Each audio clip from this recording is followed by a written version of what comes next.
ધોરણ 12 વિદ્યાર્થી મિત્રો લેસન નંબર 4 જે આપણે પહેલો પાઠ ભણ્યા શાનો હતો સ્થિત વિદ્યુત શાસ્ત્ર એટલે વીજભાર સ્થિર હોય એના ગુણધર્મો। બીજા નંબરનો પાઠ પણ સ્ટેટિક ઇલેક્ટ્રિસિટી મતલબ સ્થિત વિદ્યુત શાસ્ત્રનો હતો। ત્રીજા નંબરના પાઠમાં વીજભાર ગતિ કરે તેથી વિદ્યુત પ્રવાહ એની અસર। આજે આપણે જે લેસન નંબર 4 શીખીએ જે ગતિમાન વીજભાર હોય અને પરિણામે ચુંબકીય ક્ષેત્ર આ ચર્ચા આ પાઠમાં કરવાની છે। આ પણ ત્રીજા પાઠની જેમ એટલી જ લંબાઈવાળો આ પાઠ છે જે તમે 10મા ધોરણમાં કે 9મા ધોરણમાં શીખેલા છો। ઓસ્ટેડનો પ્રયોગ, ઓસ્ટેડનું અવલોકન। આ જે ઓસ્ટેડ છે એક વિજ્ઞાન ટીચર છે અને એક આકસ્મિક રીતે પ્રયોગ કર્યો અને આ પ્રયોગ દ્વારા સાબિત થયું કે તારમાંથી પ્રવાહ પસાર થાય મતલબ વીજભાર ગતિ કરે। વીજભાર ગતિ કરે તો શું રચાય? વિદ્યુત ચુંબકીય ક્ષેત્ર ઉત્પન્ન થાય એવો આકસ્મિક પ્રયોગ થયો। પ્રયોગની ગોઠવણી આ રીતે છે। આ બેટરી, આ કળ ખુલ્લી છે, પરિપથમાં પ્રવાહ નથી। આ તાર, આ ચુંબકીય સોય છે। સોય જે રીતે ગોઠવાય ઉત્તર દક્ષિણ દિશામાં નોર્થ અને એને સમાંતર આ તાર ગોઠવેલો છે। હવે આ કળ બંધ કરી પ્રવાહ પ્લસ થી માઈનસ તરફ આમ જાય છે અને ચુંબકીય સોય કોણાવર્તન કરી ગોઠવાય છે। ઓસ્ટેડનો પ્રયોગ કે આ રીતે ગોઠવણી હોય, તારમાંથી પ્રવાહ પસાર થાય, પ્રવાહ પસાર થાય એટલે ચુંબકીય ક્ષેત્ર ઉત્પન્ન થાય। એ ચુંબકીય ક્ષેત્ર આ ચુંબક પર બળ લગાડે અને આ ચુંબક કેવી રીતે ગોઠવાય? આ તાર છે ને એને આપણે આમ અંગૂઠો પ્રવાહની દિશામાં રાખો તો આંગળીઓ આ રીતે વિખરાય છે। એ ચુંબકીય રેખાનો ગાળો આમ મળે। આમ વર્તુળ વિચારો ને તો આને કેન્દ્ર તરીકે લો અને આ વર્તુળની કલ્પના કરો। એ વર્તુળને સ્પર્શક હોય તે રીતે આમ સોય ગોઠવાય। એટલે ભલે મારી આકૃતિમાં તમને આમ દેખાય છે, વાસ્તવમાં તારને સેન્ટર તરીકે રાખો અને વર્તુળની કલ્પના કરો। તાર કેન્દ્ર એને વર્તુળ અને વર્તુળને તમે આમ સ્પર્શક દોરો। એ સ્પર્શકની દિશામાં આ સોય ગોઠવાય છે। આ પ્રયોગનું અવલોકન આવ્યું કે તારમાંથી પ્રવાહ પસાર થાય, વિદ્યુત પ્રવાહ પસાર થાય મતલબ વીજભાર ગતિ કરે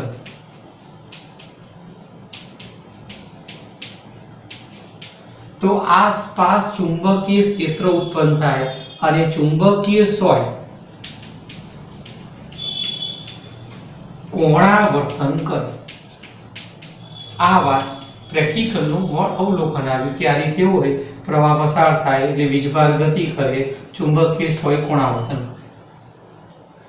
જો પ્રવાહની કિંમત વધારી દઈએ તો કોણાવર્તન પણ ઝડપી વધી જાય। જો આ પ્લસ માઇનસ છેડા બદલી દઈએ મતલબ આ બાજુ પ્લસ રાખીને આ બાજુ માઇનસ રાખીએ તો શું થાય? તો જે છેડો આમ ગોઠવાયો હતો ને ઉત્તર એ એનાથી વિરુદ્ધ થઈ જાય।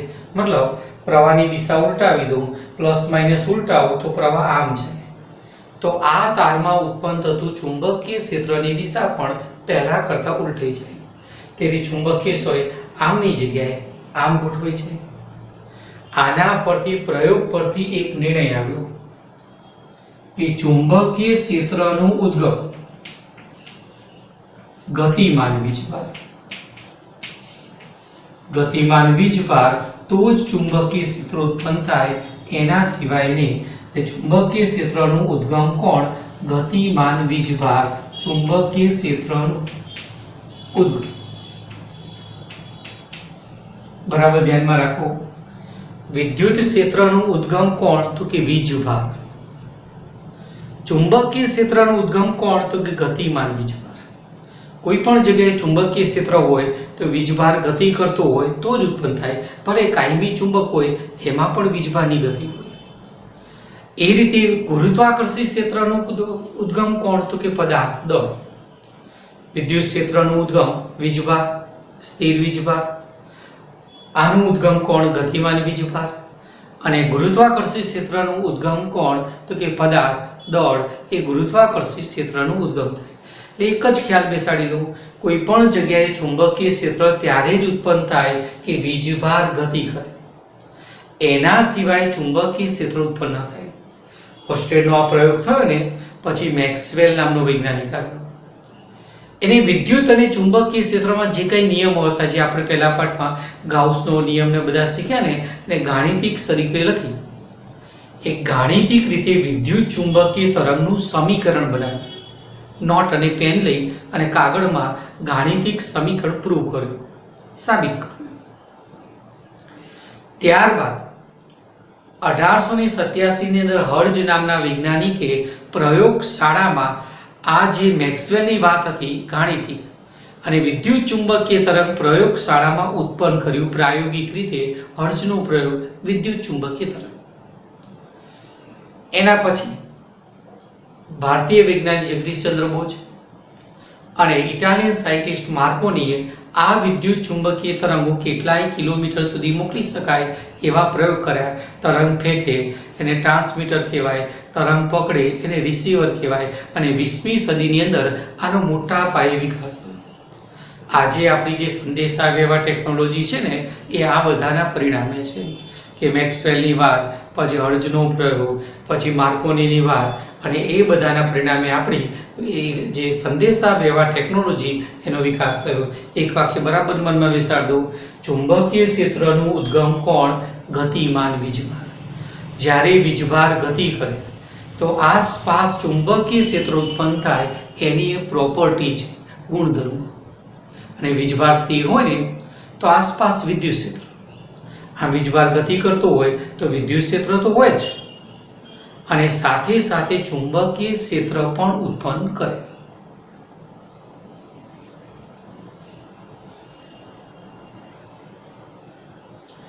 બીજો પ્રશ્ન, સમાન ચુંબકીય ક્ષેત્રમાં ગતિ કરતા વીજભાર પર લાગતા ચુંબકીય બળનું સૂત્ર. આ રીતે ચુંબકીય ક્ષેત્ર છે, ચોકડી કરી હોય ને તો એમ સમજવાનું કે ચુંબકીય ક્ષેત્ર રેખાઓ બોર્ડને લંબ અંદર તરફ જાય છે. અને જ્યારે આ રીતે ટપકું કર્યું હોય ને, આમ ટપકું, તો અર્થ કાઢવાનું કે પેજને લંબ, સપાટીને લંબ બહાર તરફ, આ અંદર તરફ. ચોકડી અથવા વધતા હોય, કોઈ તીર હોય ને તો તીરનો આગળનો ભાગ કેવો હોય તો આ તીર થયું, અને એ તીરનો પાછળનો ભાગ કેવો હોય તો હંમેશા પાછળનો ભાગ આવો. એટલા માટે આ તીર અંદર દાખલ થયું અને આ બહાર આવ્યું. આ રીતે હોય તો શું સમજવાનું કે ચુંબકીય ક્ષેત્ર પેજને લંબ બહાર તરફ, આમ હોય તો અંદર તરફ. માની લો કે આ તાર છે, એનો આડછેદ છે, એમાંથી Q જેટલો વીજભારનો જથ્થો પસાર થાય છે. માનો કે તારનો આટલો જ ભાગ ચુંબકીય ક્ષેત્રમાં છે એવું સ્વીકારી લો. આપણે આકૃતિ પરીક્ષામાં નથી દોરવાની. આ તારનો નાનો ખંડ dl લે, Q જેટલો જથ્થો પસાર થાય આ તારમાંથી, તો તારમાંથી પસાર થતો વિદ્યુત પ્રવાહ કેટલો? એ જેટલું આડછેદ છે, આડછેદવાળા તારમાં Q વીજભારના જથ્થાના કારણે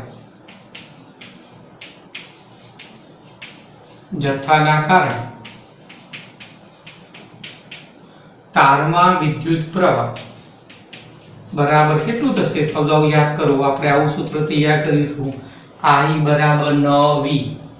I બરાબર કયું સૂત્ર હતું? NV. અહીંયા વીજભાર માટે E નથી વાપર્યો, Q વાપર્યો છે, અને NV NAVE. E ની જગ્યાએ આપણે વીજભારનું શું કરીશું? Q કરીશું. N એટલે સંખ્યા ઘનતા, એકમ કદ દીઠ.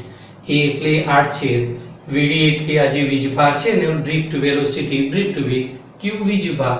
આ પ્રમાણે આ તારનો જે નાનો ખંડ લીધો, જે ચુંબકીય ક્ષેત્રમાં મૂક્યો, તો તારનો નાનો ખંડ એટલે શું? એક નાનો ભાગ I dl સદિશ, જે આપણે ચુંબકીય ક્ષેત્રમાં મૂક્યો, બરાબર લખાશે NA VD Q dl સદિશ. I ની જગ્યાએ પદ લખી દીધું. અહીંયા સદિશ નિશાની dl સદિશ પર કરો કે v પર કરો એક જ છે, n e v q t. અહીંયા છે ને વિદ્યુત પ્રવાહ ધારિત ખંડ છે, આ સદિશ રાશિ છે. અહીંયા dl અંતરના સ્વરૂપમાં આવે છે, એટલે સદિશ નિશાની કોના પર કરી? v. પણ ડાયરેક્શન આની જે દિશા હોય એ જ વિદ્યુત પ્રવાહ ધારિત ખંડની હોય. એ વિદ્યુત પ્રવાહ ધારિત ખંડ અને ડ્રિફ્ટ વેગની દિશા કેવી? એક જ I dl સદિશ. હવે આ ખંડને આપણે ચુંબકીય ક્ષેત્રમાં મૂકીએ તો ચુંબકીય બળ F શું થાય? I dl સદિશ વિદ્યુત પ્રવાહ ધારિત ખંડ ક્રોસ ચુંબકીય ક્ષેત્ર B. આ વિદ્યુત પ્રવાહ ધારિત ખંડને B ચુંબકીય ક્ષેત્રમાં મૂકતા આ ખંડ પર ચુંબકીય ક્ષેત્ર દ્વારા લાગતું બળ. ચલો I dl ની જગ્યાએ શું લખી શકાય? Na v q dl. તો F સદિશ બરાબર I dl ની જગ્યાએ આ પદ મૂકી દઉં તો Na q dl v સદિશ ક્રોસ d સદિશ. આ જે ક્રોસ ગુણાકાર છે ને એ સદિશ વચ્ચે થાય, તો આની જગ્યાએ આ પદ મૂકી દઉં તો આ બધા તો સહગુણકની જેમ કહેવાય. ગમે તે લખાય, અહીં લખો તોય ચાલે, અહીંયા લખો તોય ચાલે, ગમે તે લખાય. પણ આ જે ક્રોસ ગુણાકાર છે એ સદિશ રાશિ વચ્ચે થાય, એટલા માટે b ક્રોસ b લખ્યું. આ જે બળ આવ્યું ને ચુંબકીય બળ, એ કોના પર લાગતું બળ આવ્યું? તો Na dl જેટલા ભાગમાં આવેલા વીજભાર પર લાગતું બળ. n શું હતું? એકમ કદમાં વીજભારની સંખ્યા. a dl શું થાય? a એટલે આડછેદનું ક્ષેત્રફળ, dl એટલે લંબાઈ, તેથી આટલેથી આટલા ભાગનું કદ કેટલું થાય? a dl. તો એકમ કદ તો n જેટલી સંખ્યા, તો a dl જેટલું કદ, તો આટલા ભાગમાં વીજભારની સંખ્યા કેટલી? Na dl. એના પર લાગતું બળ. હવે બંને બાજુ Na dl વડે ભાગી દઈએ તો Na dl વડે ભાગી દઉં તો આ બાજુ Na dl વડે ભાગો શું થાય? Na dl ઉડી જાય તો q v ક્રોસ b. આ પ્રકારનું પદ થાય. હવે આ શું આવ્યું? આ કુલ બળ હતું, એને કુલ વીજભારની સંખ્યા વડે ભાગી દીધા તો પછી શું મળે? એક વીજભાર પર લાગતું બળ.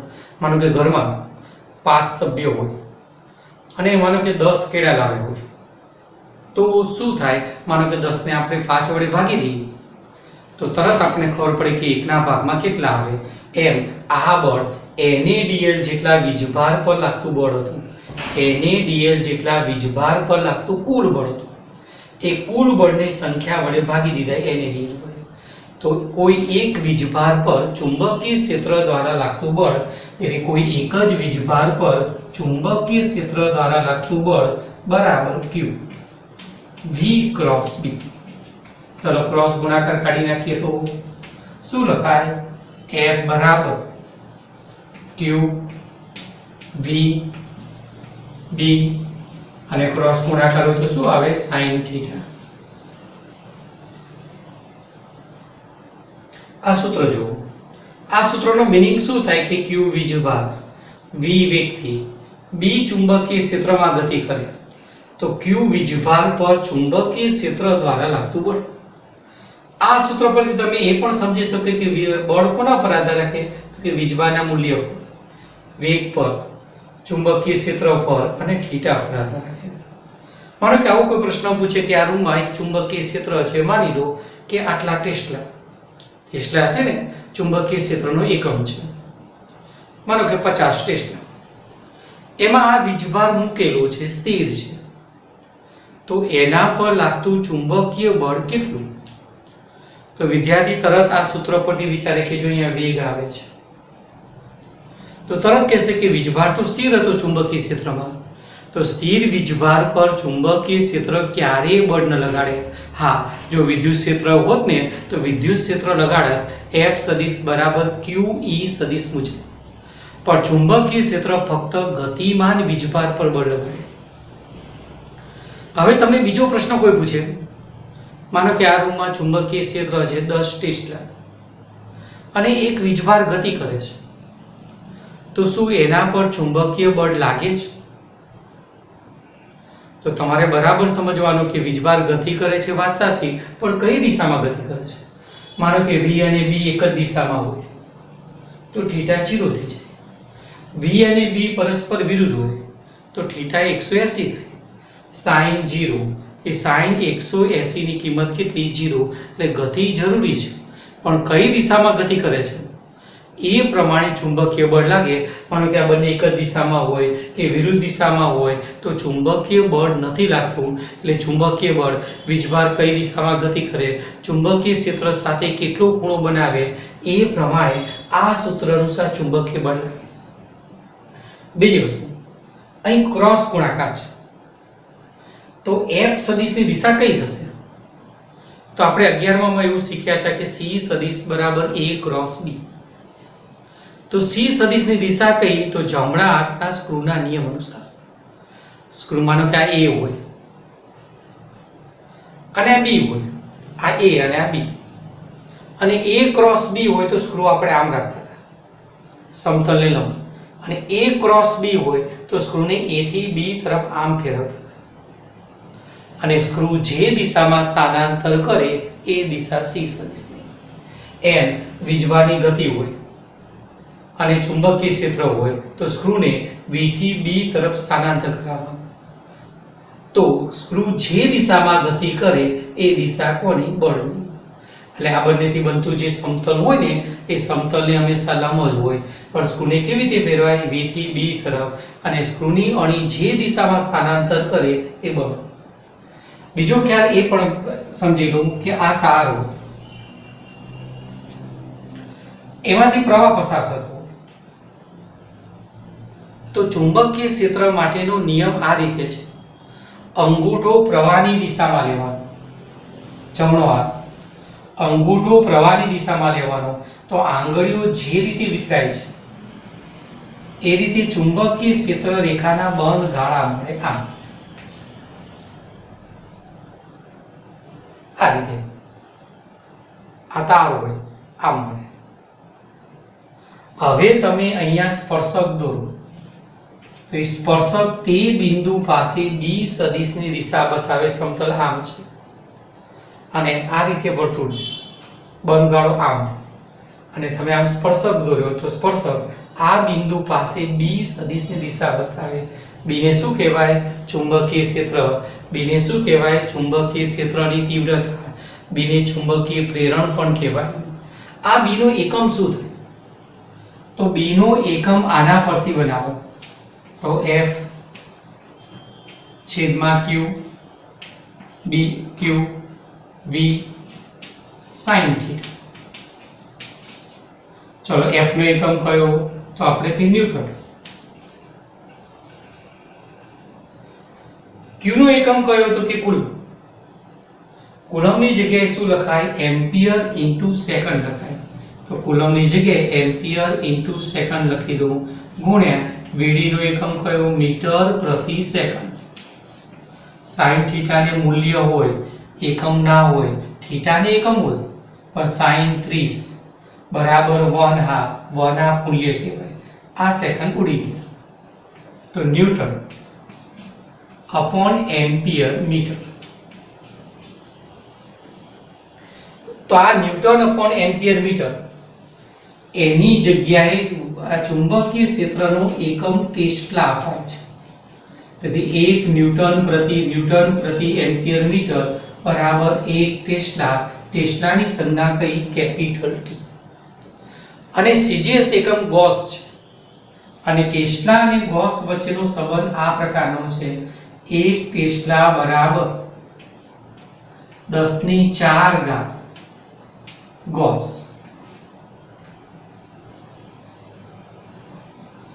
ગોસ છે ને નાનો એકમ છે, આના સિવાય પણ બીજા એકમ બનાવી શકાય. આવું સૂત્ર આગળ જતા આવશે. ફાઈ બરાબર ચુંબકીય ફ્લક્સ કહેવાય, ફાઈ બરાબર AB. cos θ આવે પણ cos નો એકમ ના હોય તો b બરાબર phi upon a. આ phi નો એકમ વેબર ભાગ્યા a નો એકમ મીટર સ્ક્વેર. તેથી વેબર પ્રતિ મીટર સ્ક્વેર પણ એકમ બને.